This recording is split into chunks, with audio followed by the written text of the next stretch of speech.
دلی سے یا ہندوستان کے کسی نہ کسی شہر سے لے کے آتی ہے, جبکہ PIA سینٹرل ایشیا میں کہیں پر بھی فلائی نہیں کر پا رہی بیکاز اس کو فائنینشیل ریٹرن نہیں ملتے, اس کو سفیشینٹ لوڈ نہیں ملتا, وہ اس کے لیے کوئی پراپر کنیکٹنگ فلائٹ بھی نہیں نکال پا رہے ہیں. تو کہیں ایسا تو نہیں, اور ایسپریشن ہماری بہت ہے, خواہشات ہماری بہت ہیں سینٹرل ایشیا کے حوالے سے, لیکن جو گراؤنڈ ریالٹیز اور حقائق ہیں وہ کوئی بہت زیادہ انکریجنگ نہیں لگ رہے. جان صاحب دیکھیے, اس کے لیے میں تھوڑا تاریخ میں پیچھے جانا پڑے گا, کیونکہ جب یہ نان الائنڈ موومنٹ تھی تو بھارت اور سوویت یونین کے جو تعلقات تھے ان کا امپیکٹ آپ کو اس وقت سے لے کے اب تک آپ کو نظر آ رہا ہے. اس سے پہلے بھی جب یہ سب کانٹیننٹ تھا تو ان کی تجارت آپس میں تھی. ہمارا پاکستان کا المیہ یہ رہا ہے کہ پاکستان نے اس طرف دیکھا ہی نہیں ہے. پاکستان کا سارا جھکاؤ مغرب کی طرف رہا ہے.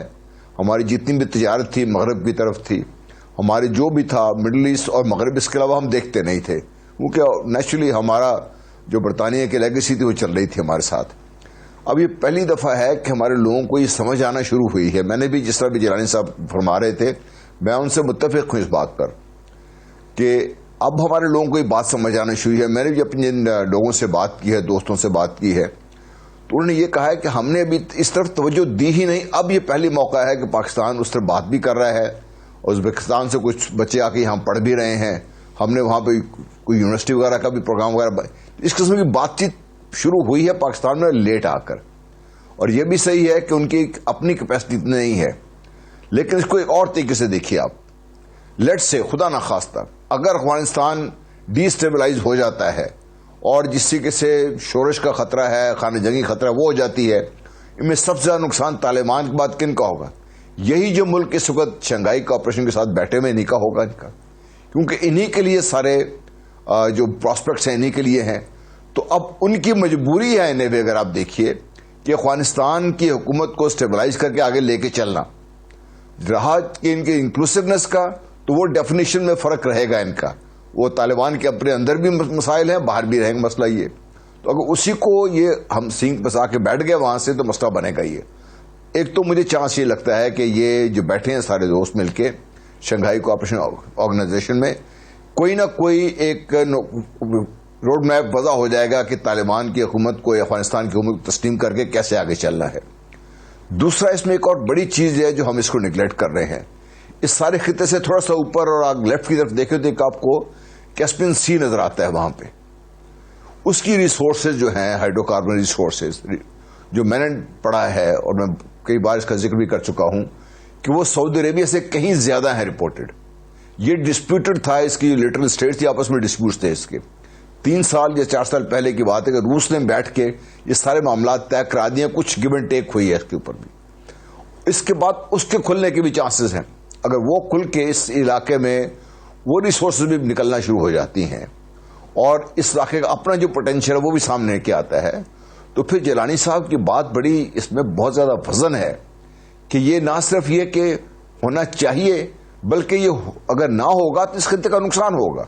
اور میرا نہیں خیال کہ آج کی جو لیڈرشپ جو بیٹھی ہوئی ہے including Pakistan and including Iran, یہ اس بات سے انکار کریں گے کہ ان کے لوگوں کی ترقی, ان کے عوام کی ترقی, ان کے ملک کی ترقی اب اس خطے سے وابستہ ہے. اور یہ whether we like it we don't, یہ ایک حالات نے ہمارے اوپر ایک موقع بھی دیا ہے. اس کو آپ چیلنج بھی سمجھ لیں اور اس کو آپ اپرچونٹی بھی سمجھ لیں, لیکن خطرات جس کا بھی اظہار ہو رہا تھا وہ بھی ہیں واقع. اور یہی وہ کمپلشن ہے میرا خیال ہے جو مجبور کرے گی ان تمام ممالک کو کہ وہ طالبان کی حکومت بنوائیں, طالبان کو وہ تمام سپورٹ فراہم کریں جو ایک اسٹیٹ کے لیے چاہیے ٹو اسٹارٹ ود, اور اسٹیٹ کو موو کرتا ہوا دنیا کو نہ دکھائیں اس کو. باقی جو ان سے ڈیمانڈز ہیں ڈیفینیٹلی پاکستان کی بھی ہیں, باقی دنیا کی بھی ہیں, اور طالبان کو میرے خیال وقت دیں گے تو شاید ان ساری چیزوں پہ پورا بھی اتر آئیں گے آپس میں. جلیل عباس جیلانی صاحب, جو چیز آپ کے ویژن کو سپورٹ کرتی ہے, جو ایک بہت زبردست چیز ٹیبل پہ ہمیں نظر آ رہی ہے, وہ یہ ہے کہ یہ جو کی کنٹریز ہیں سینٹرل ایشیا کے، ان سب کو کراچی کی اور گوادر کی پورٹ جو ہے وہ ایکسٹرنل ورلڈ کی اوپننگ کے لیے، اوپن سیز کے لیے سب سے قریب پڑتی ہے. اور پاکستان میں نہ صرف پورٹ آفر کر سکتا ہے بلکہ پاکستان کے پاس اسٹرکچرل ہائی ویز اور موٹر ویز بھی ہیں. گزشتہ 30 برس میں پاکستان نے M1 M2 M3 M4 M5 اور پھر N5 کو بہت زیادہ ڈیولپ کر لیا ہے. TIR ایگریمنٹ کا نیشنل لاجسٹک سیل اور پاکستان کسٹم حصہ بن چکے ہیں. لیکن جو ابھی گراؤنڈ ریالٹی ہے وہ یہ ہے کہ پاکستانی بزنس مین کو، ٹورسٹ کو ان علاقوں میں آنے کے لیے وایا دبئی، ایمریٹس یا قطر سے آنا پڑتا ہے، اور 4 گھنٹے کی وہاں فلائٹ لینی پڑتی ہے، 4-6 گھنٹے وہاں ضائع ہوتے ہیں، پھر وہاں سے 4-6 گھنٹے کی فلائٹ اس طرف آتی ہے، اور یہ بڑا ڈسکریجنگ ہے. نہ لوگ لینڈ سے آ پائے ہیں اس طرف، نہ سڑکیں ایسی کنڈیشن میں ایگزسٹ کرتی ہیں، ان کو بہتر کرنے کی ضرورت ہے. ٹرین لنکس نہیں ہیں اور ایئر لنک بھی نہیں ہے.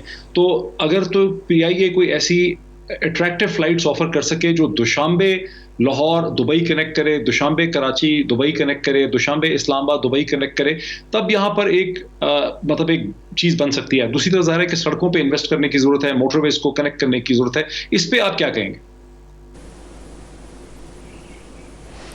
نہیں، آپ نے بالکل صحیح فرمایا. جاتی تھی ان کے کئی ممالک کے اندر، اور ایک پرائیویٹ ایئر لائن بھی جو پاکستانی جس کو آپریٹ کرتے تھے، جن کے business interest central Asian republics میں بھی تھے، وہ اس کو رن کیا کرتے تھے. بٹ دین آپ کی بات بالکل درست ہے کہ اس کے بعد ایک تو افغانستان کی سچویشن کی وجہ سے، اور دوسرا ٹریڈ کے زیادہ نہ ہونے کی وجہ سے، وہ نہ صرف ہماری جو فلائٹ PIA کی ختم ہوگی. PIA نے تو ویسے بھی جو سی ہے نا کافی نہ صرف اس سیکٹر پہ اپنی فلائٹس بند کر دیں، بلکہ بے شمار اور بھی جو انٹرنیشنل سیکٹرز تھے اس کے اوپر فلائٹس بند گئیں.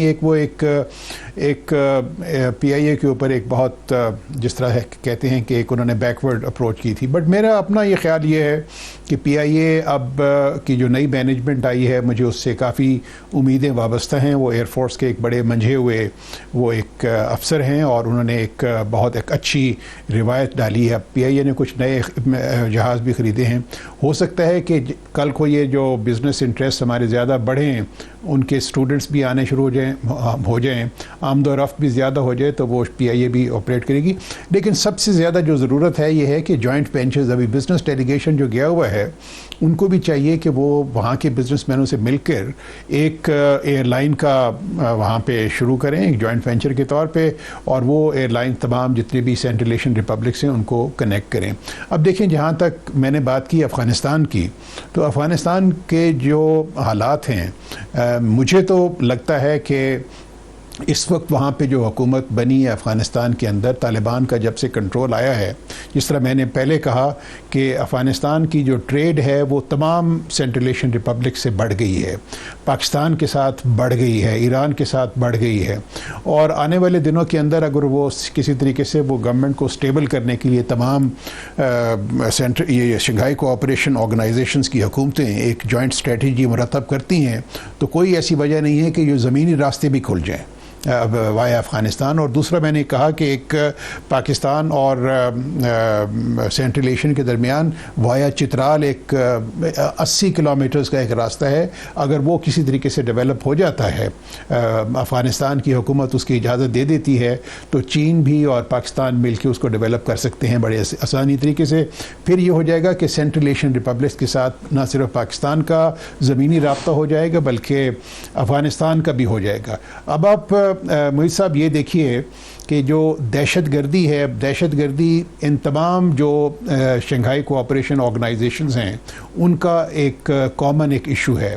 ان سب کی خواہش ہوگی کہ وہ ایک ایسی اسٹریٹجی مرتب کریں جس سے کہ افغانستان کی جو موجودہ ڈسپنسیشن ہے اس کو کسی نہ کسی طریقے سے ان کی کیپیسٹی بلڈ کی جائے، کہ تاکہ وہ ان تمام دہشت گرد تنظیمیں، چاہے وہ القاعدہ ہے، چاہے ISIK ہے، یا ETIM ہے، یا IMU ہے، ان تمام کو وہ مل کے ان کو ختم کر سکیں. لیکن وہ اکیلے نہیں کر سکیں گے، اس کے لیے ان کو ان کی کیپیسٹی بلڈنگ کی ضرورت ہوگی.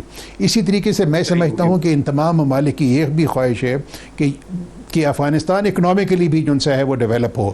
وہاں کے منرل ریسورسز ہیں اور وہ اس کے اوپر بھی ضرور، کیونکہ یہ اکنامک فورم ہے تو وہاں پہ بھی اس پہ بھی بات چیت شروع ہو جائے گی کہ کس طریقے سے جوائنٹ وینچر شروع کیے جائیں، کس طریقے سے اس کے افغانستان کی مدد ہو جائے. اگر یہ چیزیں چل پڑتی ہیں تو وہ چیزیں ضرور بڑھیں گی. ایک چیز جو آخری میں بات ضرور کروں گا کہ نہ صرف شنگھائی کوآپریشن آرگنائزیشن یا خطے کے باقی ممالک چاہتے ہیں کہ افغانستان میں امن ہو اور ان کی جو موجودہ حکومت ہے اس کی کچھ کسی نہ کسی طریقے سے مدد کی جائے. جو یورپین کنٹریز ہیں یا یونائٹڈ اسٹیٹس آف امریکہ ہے, جس طرح میں نے پہلے بھی ایک دفعہ عرض کی تھی کہ ان کا وہ بھی شاید یہی چاہیں گے کہ ایک ایسی اینٹی جو کہ طالبان کی صورت میں وہاں پہ ایمرج کی ہے وہاں کی حکومت میں, وہی ایک ایسی ایک اینٹی ہے جو کہ افغانستان کو نہ صرف متحد رکھ سکتی ہے بلکہ پیسفل بھی رہ سکتی ہے. اور ایک متحد پیسفل افغانستان, اس کے پھر جو معاشی جو وہاں کے ہے جو ریسورسز ہیں اس کو بھی بڑے اچھے طریقے سے ایکسپلائٹ کیا جا سکتا ہے. ڈائلما ان ممالک کا یہ ہے کہ ایک تو نمبر 1 کنفیوژن ہے, ان کو شرمندگی بھی ہے, اور ان کو یہ بھی نہیں پتہ چلتا کہ کس طریقے سے وہ ایک نیگیٹو نیریٹو جو انہوں نے پچھلے 20 سال سے بلڈ اپ کیا طالبان کے خلاف, اس کو وہ ایک پازیٹیو نیریٹو میں اس کو تبدیل کر سکے. مجھے بریک لینے دیجیے ناظرین, ایک بریک لیتے ہیں. دوشنبے سے دوبارہ کنیکٹ کرتے ہیں, امبیسڈر شاہد امین صاحب کی طرف بھی آتے ہیں اور ڈسکشن میں کچھ امپورٹنٹ پوائنٹس مزید اٹھانے ہیں وائنڈ اپ کرنے کے لیے after the break. Welcome back. Doctor Moeed Pirzada Dushanbe Tajikistan کے دارالخلافے سے آپ کی خدمت حاضر ہے, جہاں اب سے کوئی 8 گھنٹے پہلے وزیر اعظم پاکستان ایک ڈیلیگیشن کے ساتھ شنگھائی کوآپریشن آرگنائزیشن کے سمٹ میں جو کل ہو رہا ہے اس میں شرکت کے لیے پہنچے. ان کے ساتھ پاکستان کے فارن منسٹر بھی تھے. دونوں نے, پرائم منسٹر اور فارن منسٹر نے یہاں بہت سی بائی لیٹرل میٹنگس کی, جس میں ایران کے صدر کے ساتھ بھی ملاقات ہوئی, ایران کے وزیر خارجہ کے ساتھ بھی ملاقات ہوئی. امبیسڈر شاہد امین صاحب کی طرف جانا چاہتا ہوں. امبیسڈر صاحب, ایک ذمہ دار میڈیا کی ذمہ داریوں میں یہ کہنے شامل ہے کہ جہاں ہم ایک سہانے خواب دیکھتے ہیں, اپرچونٹیز کی بات کرتے ہیں, کو پریزنٹ کرتے ہیں, وہاں ہم چیلنجز کو بھی مد نظر رکھنا ہمارے لیے ضروری ہے تاکہ پاکستان کے انسٹیٹیوشنز کے سامنے, عوام کے سامنے, پڑھی لکھی پبلک کے سامنے چیلنجز ہوں. تو ایک چیلنج یہ بھی میں دیکھ رہا ہوں گزشتہ 2 دن سے یہاں پریزنٹ ہوں کہ فائنینشیل ٹرانزیکشنز بھی دبئی سے سیٹل ہوتی ہیں یا انلیگل چینلز کے ذریعے سیٹل ہوتی ہیں, اور نیشنل بینک آف پاکستان جس نے بہت برس پہلے یہاں پہ اپنی برانچز کھولی تھی, بزنس نہ ہونے کی وجہ سے اور کمپلائنس کاسٹ بڑھ گئی فیٹف کی وجہ سے, تو نیشنل بینک نے اپنی برانچز یہاں سے وائنڈ اپ کر دی ہیں. تو وہ بھی ایک اس طرح یہ بھی ایک رکاوٹ ہے. تو اس کے بارے میں آپ کیا بتائیں گے کہ کیا پاکستان کی حکومت کو اور مختلف اداروں کو جیسے اسٹیٹ بینک آف پاکستان کو, بینکنگ کاؤنسل کو, بینکس کو, PIA کو کیا کرنا ہوگا, نیشنل لاجسٹک سیل کو, کیونکہ یہ صرف کوئی پرائم منسٹر کے پاس کی بات نہیں ہے جب تک ان انسٹیٹیوشنز کا اپنا ایک ویژن نہیں ہوگا. بالکل, ہمیں اس سلسلے میں پوری کوشش کرنی چاہیے. اگر نیشنل بینک آف پاکستان کو وہاں پہ فائنینشلی کوئی فائدہ بھی نہیں ہو رہا تھا یا نقصان ہو رہا تھا, تو میرے خیال میں سیاسی ضرورت اس بات کی ہے کہ اس نقصان کو برداشت کیا جائے. PIA کی سروسز بھی اگر شروع میں پروفیٹیبل نہیں ہے, اس کے باوجود ان کو شروع کرنا چاہیے. Over a period of time یقیناً ان کو بزنس بھی ملے گا اور ہمارا جو وہاں پہ تعلقات ہیں, اثر رسوخ ہے, وہ بھی بڑھے گا. تو وہ اس وقت اس کو صرف ایک فائنینشیل پوائنٹ آف ویو سے نہیں دیکھنا چاہیے, اس کی سیاسی اور اسٹریٹجک امپلیکیشن ہیں. تو ہمیں اس سلسلے میں بالکل ایک ایکٹیوسٹ رول ادا کرنا چاہیے. جتنے بھی روابط ہیں بڑھا سکتے ہیں وہ بڑھائیں. I want to come back to Afghanistan. دیکھیے, میں نے عرض کیا تھا کہ اس وقت سارا جو ہمارا جو تعاون ہے سینٹرل ایشیا سے, اس میں پیوٹل چیز جو ہے افغانستان کے حالات ہیں. افغانستان میں اسٹیبلٹی, سیکیورٹی, یہ چیزیں انتہائی ضروری ہیں. اب آپ نے نوٹس کیا ہوگا کہ ابھی تک کسی ملک نے افغانستان کی نئی گورنمنٹ کو, طالبان گورنمنٹ کو تسلیم نہیں کیا ہے, بلکہ طالبان کے جو اپنے قطر کے فارن منسٹر جو کہ بڑے سلسلے میں, قطر آپ کو اندازہ ہی بڑا فعال رہا ہے طالبان کے کانٹیکس میں, انہوں نے ابھی 2 دن پہلے یہ کہا تھا کہ قطر کا کوئی ارادہ نہیں ہے طالبان حکومت کو تسلیم کرنے کا. تو پاکستان پہ بھی بڑا پریشر ہے کہ وہ بغیر اوروں کے تعاون کے ساتھ, بغیر اوروں سے ملے, یک طرفہ طور پہ ریکگنائز نہ کرے. تو یعنی ابھی تک طالبان کی انٹرنیشنل لیجیٹیمیسی جو ہے وہ بڑی مشکوک نظر آتی ہے. اور اس کی وجہ یہی ہے کہ ان کو ابھی تک انہوں نے وہ اقدام نہیں اٹھائے ہیں. مثال کے طور پہ ایک کثیر الجماعتی حکومت نہیں بنائی ہے, عورتوں کے سلسلے میں بھی پوزیشن غیر واضح ہے, پریس فریڈم یا اس کے بارے میں بھی خبریں ہیں کہ جرنلسٹ کو مارا پیٹا گیا وغیرہ وغیرہ. تو یہ سارے جو نیگیٹو چیزیں ہیں ان کو دور کریں گے تو یہ طالبان کے حق میں بہتر ہے, افغانستان کے حق میں بہتر ہے. اور پھر یہ کہ میں سمجھتا ہوں, دیکھیے ہمارا ایک بڑا جائز مطالبہ ایکسپیکٹیشن ہے کہ TTP کی ایکٹیویٹیز کو ٹوٹلی ختم کیا جائے افغانستان میں. لیکن مجھے بڑی نا امیدی ہے کہ ان کے اسپوکس مین نے کل پھر یہ کہا کہ یہ TTP کا مسئلہ پاکستان اور TTP کے درمیان ہے, یہ افغانستان کا مسئلہ نہیں ہے. یہ انہوں نے یہ بات کیسے کہہ دی, TTP کے لوگ افغانستان میں بیٹھ کے ہم پہ حملے کر رہے ہیں تو یہ افغانستان کا مسئلہ کیسے نہیں ہوا؟ اور وہ جو انہوں نے وعدہ کیا ہوا ہے کہ ہماری سرزمین سے دوسرے ملکوں پہ اٹیک نہیں ہوگا, تو پھر اس وعدے کا کیا ہوا؟ تو گویا کہ ابھی طالبان کو بہت ساری ایسی چیزیں کرنی ہیں جس سے وہ دنیا کو قائل کر سکیں کہ وہ دے مین واٹ دے سے. انہوں نے باتیں تو بہت اچھی کی ہیں اور امید کرنی چاہیے کہ ان باتوں پہ وہ عمل بھی کریں گے, لیکن ابھی تک کئی چیزوں میں مجھے کمزوریاں نظر آتی ہیں, اور جب تک افغانستان کے حالات اسٹیبل نہیں بنتے ہیں تو یہ ساری باتیں جو ہیں کہ سینٹرل ایشیا کے ساتھ یہ ہوگا وہ ہوگا, یہ میرے خیال میں تھوڑی خیالی باتیں ہیں. جنرل غلام مصطفیٰ صاحب, میں یہاں بازاروں میں جو شاہد امین صاحب کہہ رہے ہیں, یہاں جو تھوڑا بہت مجھے لوگوں سے, کیونکہ زبان تو یہاں زیادہ نہیں آتی, لیکن ٹوٹی پھوٹی جو بھی کانورزیشن ہوئی ہے وہاں پر لوگ یہی کہتے ہیں کہ بھئی تم لوگ جو ہو وہ طالبان کو بہت ہی مثبت طریقے سے, پازیٹیو طریقے سے دیکھتے ہو, لیکن یہ بڑے جھوٹے ہیں, یہ کہتے کچھ ہیں کرتے کچھ ہیں, اور ان کی اوپر کی ٹاپ کی جو لیڈرشپ ہے وہ بہت اچھی باتیں کر رہی ہے, لیکن ان کے جو نیچے فائٹر ہیں وہ بڑے جنگلی ہیں, بڑے وحشی ہیں, اور لوگوں کے گھروں میں گھس رہے ہیں, وہ اپنے بدلے لے رہے ہیں, اور یہ کوئی وہاں پر اسٹیبلٹی نہیں رکھ سکیں گے. یہاں پر دیکھتے ہی دیکھتے ابھی تو وہ کہتے ہیں کہ جھگڑا ختم نہیں ہوا ہے, پنشیر کا بھی اور ہرات میں بھی مسئلہ ہو جائے گا فلاں جگہ. تو آپ کیا اس کو سمجھتے ہیں from a military point of view? دیکھیے, جھگڑا کھڑا ہو جائے گا, پاسبلٹیز ایگزسٹ, اس کو ڈینائی کرنا بیوقوفی ہوگی. دوسری چیز یہ کہ اگر جھگڑا کھڑا ہوگا تو ان کو کوئی سپورٹ تو چاہیے ہوگی نا کہیں سے. کون سپورٹ کرے گا ان کو؟ یہی لوگ جو آج ایس سی او میں بیٹھے ہوئے, نہیں میں سے کوئی سپورٹ کرے گا تو جھگڑا آگے بڑھے گا. اگر یہ لوگ آپس میں مل کے یہ فیصلہ کر لیتے ہیں تو یہ جھگڑا شروع ہونے سے پہلے اس کو ختم کیا جا سکتا ہے. یہ چیزیں ساری definitely on the side lines اگر مین ڈسکشن میں نہیں آئیں گی تو یہ تو ڈسکشن کا بیسیکلی پرپز ہی یہی ہوگا. اس میں وہ تمام ایلیمنٹس جو یہاں پہ افغانستان کو ڈیسٹیبلائز کر سکتے ہیں ان کو دور کیا جائے, اور طالبان کو موقع دیا جائے, جو بھی حکومت ہے یہاں پہ, یہ اپنے آپ کو ثابت کر سکیں. دوسری چیز یہاں پر کہ ان کا آپ اعتبار کریں یا نہ کریں, اعتبار کی تو بات ہی نہیں, یہ تو اپنے انٹرسٹ کی بات ہے. طالبان کا انٹرسٹ بھی اس وقت یہی ہے کہ افغانستان میں اسٹیبلٹی آئے تاکہ وہ جو اتنا عرصہ لڑ کے اس کو حاصل کیا اس کو آگے لے کے چل سکیں. اگر وہ نہیں کرتے سب سے زیادہ نقصان تو طالبان کا ہوگا. اس کے بعد تو ان کی جو بھی یہ باتیں کر رہے ہیں اس کے بعد تو ختم ہو جائیں گے. یہ مت بھولیے کہ ان کا پاور میں آنا, ان کا کنٹرول کرنا is not purely a military victory. وہ پولیٹیکلی انہوں نے سارا کام آج سے نہیں کافی عرصے پہلے سے لگے ہوئے تھے, بات چیت کر کے یہاں تک پہنچے ہیں. تو یہ ساری چیزیں میرا خیال ہے on the table hand discussion میں definitely we have to be cautious. لیکن آپٹمزم اس لیے بھی موجود ہے کہ میں سمجھتا ہوں طالبان کی اپنی بھی کمپلژن ہے یہ. دوسرا, جہاں تک اعتبار کریں یا نہ کریں, آپ سی این این اٹھا لیں, فاکس نیوز اٹھا لیں, آپ بی بی سی اٹھا لیں, ان میں سے آج تک میں نے کوئی ان سے پازیٹیو بات سنی نہیں ہے. یہی لوگ قصوروار ہیں جنہوں نے 20 سال تک افغانستان کو اس حالت میں لا کے چھوڑ کے چلے گئے. اب یہی ان کے خلاف لگے ہوئے بات کرنے کے لیے. ان لوگوں نے افغانستان میں کیا بنایا ہے؟ میرے پاس 2 منٹ ہیں. چلیے بس جلانی صاحب, ایسا لگ رہا ہے مجھے یہاں بیٹھ کے دوشنبے سے کہ ایک بہت بڑا مرحلہ تو طے ہو گیا افغانستان میں فال آف کابل اور ایک حکومت بننے کا, لیکن پاکستان کو, چین کو, ایران کو, رشیا کو, سینٹرل ایشین ریپبلکس کو طالبان کے ساتھ مل کے بڑی محنت کرنی پڑے گی, بڑی ڈپلومیٹک انگیجمنٹ کرنی پڑے گی, بڑا انسٹیٹیوشنل فریم ورک کرنا پڑے گا, سڑکوں کی شکل میں, لا اینڈ آرڈر کی شکل میں, پولیسنگ کی شکل میں, ٹریڈ کی شکل میں, convoys, security, global trust, regional trust تک کہیں جا کے وہ ٹریڈ کا وژن کھڑا ہو پائے گا جس کا ذکر آپ کر رہے ہیں.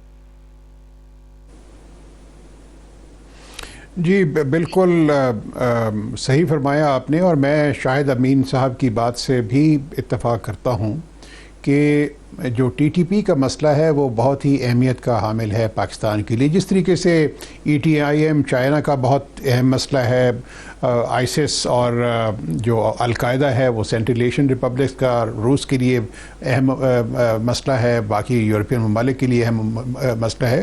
تو اس سلسلے میں ہمیں جن سے ہے کوئی ویریفائبل سٹیپس جن سے ہیں افغان لیڈرشپ کی طرف سے لینے کی ضرورت ہوگی. لیکن ایک چیز جو ہمیں ذہن میں رکھنی چاہیے گی کہ ابھی طالبان کو کنٹرول لیے ہوئے کوئی تقریباً 2 ہفتے ہوئے ہیں, 2-2.5 ہفتے ہوئے ہیں, اور اتنی جلدی جبکہ ان کو ابھی تک ساری دنیا کی طرف سے نہ صرف نہ لیجیٹیمیسی ملی ہے, نہ ہی اکنامک اسسٹنس ملی ہے, ان کے تمام کی تمام امداد بند ہوئی ہے.